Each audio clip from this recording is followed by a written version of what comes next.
Жәннатқа барсақ, бәріміз құрдас боламыз. Сағынып тұрар, бір-біріне шын дос боламыз. Шаттықтан бар жұрт мақтадай қалықтайтын болады. Қанша өмір сүрсе де, еш жалықпайтын болады. Күйбең тірлікпен күй кетіп торықпайтын болады. Ит тістеп, жылан шағады деп қорықпайтын болады. Жалақы қашан тиер деп зарықпайтын болады. Жұмыстан қысқарып қалам деп қамықпайтын болады. Кигеніміз жібек, ыдысымыз алтыннан болады. Ыстық суықсыз ауа райы салқыннан болады.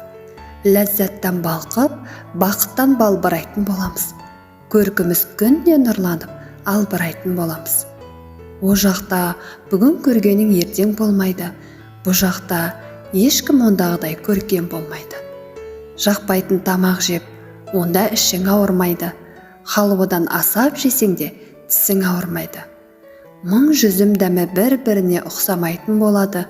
Мезі етіп, адамдар бір-бірін қыстамайтын болады.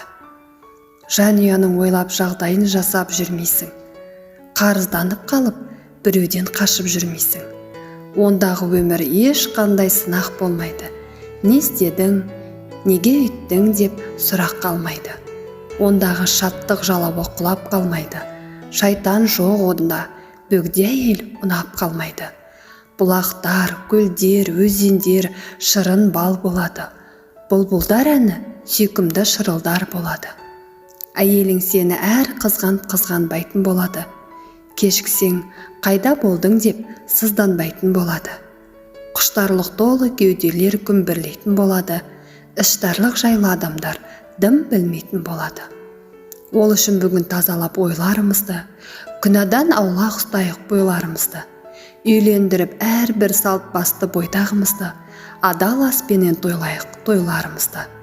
Ұмытып кетіп қайдағы жағдайымызды, жай барақат жұрт болайық жайдары жүзді. Ықыласымызды арттырып амалдарымызды, көбірек басып мешітке қадамдарымызды, жақсыға үндеп дос, бауыр жарандарымызды, жомарттық шақырып сараңдарымызды, тайғанаттай тірлікте табандарымызды, түзек ой мен тілдегі жамандарымызды. Жәннатқа барсақ, бәріміз құрдас боламыз.